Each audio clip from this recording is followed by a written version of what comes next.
आ रहा है ना सब? ठीक है, तो चलिए आज हम क्या पढ़ने वाले हैं? महत्तम समाप्त वर्तक, हाईएस्ट कॉमन फैक्टर, ठीक है, जिसे हम लोग बोलते हैं मासा, मसा नहीं मासा, ठीक। महत्तम समाप्त वर्तक जिसे शॉर्ट में बोलते हैं माशा, म हाईएस्ट कॉमन फैक्टर HCF, है ना। सबसे पहले समझेंगे मासा किसे कहते हैं, है ना। महत्तम समाप्त वर्तक क्या है? दो या दो से अधिक संख्याओं के गुणनखंडों में सबसे बड़ी सार गुणनखंड मासा होता है ना। कि सबसे पहले गुणनखंड समझ लो, किसी दी गई संख्या को पूरी विभाजित करने वाली संख्या को क्या कहते हैं? गुणनखंड कहते हैं। जैसे यहाँ पे मैंने दुई संख्या ले ली 12 और 16, इनको एक भी पूरा पूरा काटता है, दो भी काटता है, तीन भी काटता है, चार भी काटता है, 6 भी काटता है, 12 भी काटता है। तो पूरा पूरा जिसे विभाजित करे वो क्या होता है? गुणनखंड होता है। लेकिन गुणनखंडों में सबसे बड़ी सार गुणनखंड जो दोनों में हो, सार मतलब सभी जो दोनों में हो और सबसे बड़ी हो, काटने वाली सबसे बड़ी हो, उसे क्या कहते हैं? मासा कहते हैं। फॉर एग्जाम्पल जैसे मान के चलो एक टोकरी है, क्या है? टोकरी है, और इस टोकरी में मान के चलो 2 ठो है, इसमें 12 ठो गुलाब जामुन है, उसमें कितना है? 16 ठो, ठीक है। कुछ भी ले लो यार, मुझे तो काला वाला करिया वाला रसगुल्ला अच्छा लगता है, तो लोग सफ़ेद वाला, हम देखो कभी भी ना, हम जब करिया वाला रसगुल्ला, जैसे 2 रसगुल्ला आ गया सफ़ेद और करिया, तो हम करिया का ही उठाते हैं, सफ़ेद का उठाने लगते हैं ना, तो अंदर से फीलिंग आती नहीं, ये अपना वैरायटी नहीं है, हम क्या उठाएंगे? काला। हम 12 और 16 तो क्या है? रसगुल्ला है भैया। मान के चलो एक लोग भैया ले लिए कलुआ, ये कलुआ वाले हैं भैया, ये हैं हलुआ, ठीक। 2 लोग आ गए, 2 लोग, ठीक, कलुआ और हलुआ, है ना। काहे हंस रहे हो? ठीक, इधर देखिए, समझते हैं कि HCF का प्रयोग होता कैसे है। अब इसमें हम पहुँचे, हम कहे कि कुछ ऐसा, कुल मिला के 28 लोग हैं। कितने लोग हैं? 28 लोग हैं, ठीक है। हमको उनको क्या करना है?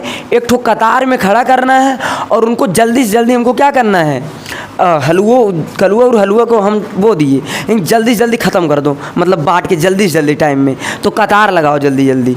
तो ये कहा, कलुआ थोड़ा कम मैथमेटिक्स पढ़ा था, क्या भैया सब लोग 2-2 को लाइन लगा खड़े हो जाओ, ऐसे ऐसे ऐसे करके, देखो 1 2 3 4 ऐसे ऐसे करके खड़े हो जाओ, ऐसे, ठीक। ऐसे बढ़ते चलेंगे, 1 2 3 4 5 6 7 8, फिर 9 10 11 12 13 14, इतने लोग ऐसे लाइन में खड़े होने पड़ेंगे। तब भैया कलुआ का ये दिमाग था, कलुआ बोले कि सब लोग 2-2 लाइन में खड़े हो जाओ, हम एक तरफ से ऐसे बांटते चले चलेंगे, ठीक है।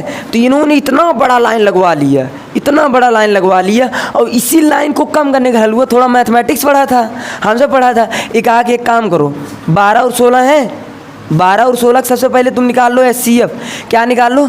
कॉमन निकाल लो। सबसे पहले कौन कौन विभाजित करता है? देखो HCF कैसे निकालेंगे? मैंने बोला था कि गुणनखंडों में सबसे बड़ी सार गुणनखंड, ये तो इनको गुणनखंड हो गए। गुणनखंड क्या होता है? मैंने आपको बता दिया कि किसी दी गई संख्या को पूरी विभाजित करने वाली संख्या क्या होती है? गुणनखंड होती है, ठीक है। तो ये सारी चीज़ें पूरी विभाजित कर रही हैं, और सबसे बड़ी जो हो और दोनों में हो वही HCF होता है। तो सबसे बड़ी, देखो सबसे बड़ी इसमें क्या है? जो दोनों में है। पहले देखो 1 दोनों में है, 2 दोनों में है, ये देखो 4 दोनों में है, और कोई दोनों में है? नहीं है। अब इन दो को बड़ा कौन है? 4 बड़ा है, ये भैया अपना HCF क्या आ गया अपना? 4। HCF क्या आया? तो 4 आ गया भैया, ठीक। तो ये है अपना उभयनिष्ठ गुणनखंड विधि, पहला विधि, और इससे हम गुणनखंड को भी समझ लिए। तो अब इसने क्या किया? सबसे पहले HCF निकाल लिया 4 का। अभी बोला कि इतना बड़ा लाइन कौन लगाएगा? हम करते हैं 4-4 लोग खड़ा करा देते हैं लाइन में, 3 4, 1 2 3 4, 1 2 3 4, 1 2 3 4, है ना। अब देखो 1 2 3 4 5 6 7। तो ये इतना कम लाइन में इसने क्या किया, सबको बांट दिया, सबको बराबर मिला। इनको 4 थोड़े दिया, इसे देखो 28 लड्डू इतने कम लाइनों में बांटा। और इनकी तो लाइन भैया इसे इतनी लंबी लाइन लगा लिए। तो भैया इन्होंने क्या किया, कम समय में बहुत जल्दी लड्डू बांट दिए और कम लाइनों में। तो SCF का प्रयोग यहाँ पे होता है। और जैसे अभी तो ये तो 12 और 16 थे, अभी हज़ारों का आ जाएगा, 100 कितने लोगों का आ जाएगा। तो ऐसे तो किया नहीं जा सकता। तो वहाँ पे SCF का प्रयोग करते हैं। किसका प्रयोग करते हैं, SCF का प्रयोग करते हैं, मासा का प्रयोग करते हैं। आर्मी हो गए, बहुत जगह, हर जगह ये प्रयोग करते हैं, नापने और जोखने में भी करते हैं, है ना। तो SCF का बहुत बड़ा महत्वपूर्ण योगदान है। अब बात करते हैं मासा को ज्ञात करने की विधियाँ। मासा को हम भैया ना 3 विधि से ज्ञात करते हैं। कितने विधि से, 3 विधि से। पहला उभयनिष्ठ गुणनखंड विधि। उभयनिष्ठ गुणनखंड विधि में कुछ नहीं करते हैं, पहले उनका गुणनखंड निकाल देते हैं, सब गुणनखंड कर देते हैं और उसमें जो उभयनिष्ठ होता है उसको ले लेते हैं। उभयनिष्ठ जो होगा और सबसे बड़ा होगा वही आपका SCF हो गया। अभाज्य गुणनखंड विधि हम समझते हैं आगे।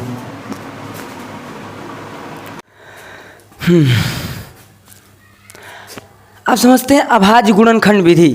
ठीक है, अभाज्य गुणनखंड विधि क्या है, तो सबसे पहले समझते हैं कि अभाज्य गुणनखंड क्या है। वह गुणनखंड जिसमें प्रत्येक संख्या अभाज्य होती है उसे क्या कहते हैं, अभाज्य गुणनखंड। जिसमें प्रत्येक संख्या क्या होती है, अभाज्य होती है। सबसे पहले हम फॉर एग्जाम्पल 12 और 16 का मासा निकाली। सबसे पहले 12 और 16 गुणनखंड निकाल लेंगे। ठीक है, तो निकाले 12 और 12 को इसे LCM करते चले जाओ। 12 करेंगे 2 गुणे 3 आ गया। इधर वाली संख्या क्या हो गई, 2 गुणे 3 आ गया। इधर वाली संख्या जो है इधर गुणे में लिख दो, 2 गुणे 2 गुणे 2 गुणे 2। ठीक, 4 बार है, 4 बार इधर कर दिए, है ना। अब इसमें अभाज्य कैसे हो गया, सबसे पहले अभाज्य संख्या किसे कहते हैं उसे समझ लो आप लोग। नहीं, यहाँ पे बोला अभाज्य होती है, प्रत्येक संख्या क्या होती है, अभाज्य होती है। अभाज्य संख्या किसे कहते हैं, जिनके 2 या नहीं, जिनके सिर्फ 2 गुणनखंड हो या 2 से कम गुणनखंड हो। जैसे मान के चलो 5 है, 5 के कैसे गुणनखंड होंगे, या तो 1 होगा या तो 5 को। गुणनखंड किसे कहते हैं, जिससे पूरी संख्या कट जाती है। तो 1 या 1 को कौन काटता है, या तो 1 काटेगा या तो खुद 5 काटेगा, इसके 2 गुणनखंड। जिनके 2 से ज़्यादा गुणनखंड नहीं होते उसे अभाज्य संख्या कहते हैं, है ना। तो हमेशा जैसे 2 का भी 1 है, 2 2 3 2 2 3, इस सबका खुद या 1 का ही गुणनखंड होता है। तो ये सारी क्या हो गई, अभाज्य गुणनखंड हो गई, है ना। अब क्या करते हैं, हम सीख रहे हैं कौन सा विधि, अभाज्य गुणनखंड विधि। अभाज्य गुणनखंड विधि में कुछ नहीं करना है, जो कॉमन है पहले उसको ले लो। उभयनिष्ठ जो दोनों में है उस पर गोला बना लो, इसे ले लो। ये देखो 2 गुणे 2 आ गया। एक इस वाले गोले में से 1 2 आ गया, इस वाले गोले में से 1 2 आ गया, 2 दूना 4 अपना मासा आ गया। ये इस मेथड से होता है ना। अभी आप लोग को अभाज्य गुणनखंड विधि अच्छे सीखना है ये सारी चीज़ें, तो शुभम सर आपको पढ़ा रहे हैं ना, तो उनकी क्लासेस पूरा आप लोग देखिए, ठीक है।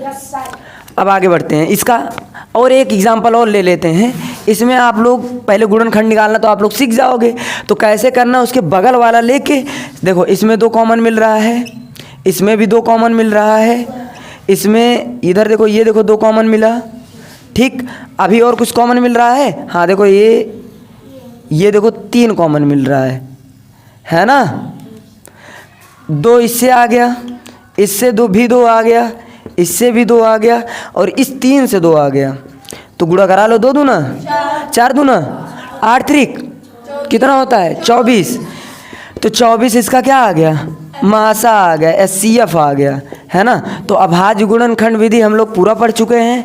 इसी तरीके से सॉल्व होता है, कुछ नहीं करना है, पहले उसका LCM निकाल लो अलग अलग करके, जैसे 12 और 16 था, एक में नहीं करना, अलग अलग करना है। अलग अलग तरीके से हम इसका क्या करेंगे, गुणनखंड निकालेंगे और उसमें कॉमन लेंगे और उसको आपस में गुणा करा देंगे। उभयनिष्ठ गुणनखंड विधि में जो चीज़ें गुणनखंड होती थी उनको जो काटती थी उसको लिखते थे और उसमें कॉमन लेते थे, और जो सबसे बड़ी होती थी वो होती थी। इसमें हम गुणा करा लेते हैं, सबको लेके गुणा करा लेते हैं ना। अब नेक्स्ट विधि अपनी होगी भाग विधि, जो नेक्स्ट वीडियो में कवर करेंगे। उसमें हम लोग फिर एक आएगा, हम लोग खूब सारी प्रैक्टिस करेंगे उभयनिष्ठ गुणनखंड विधि की, अभाज्य गुणनखंड विधि की और भाग विधि की। तो इतना आप लोग पहले पढ़िए और रिवीजन करिए।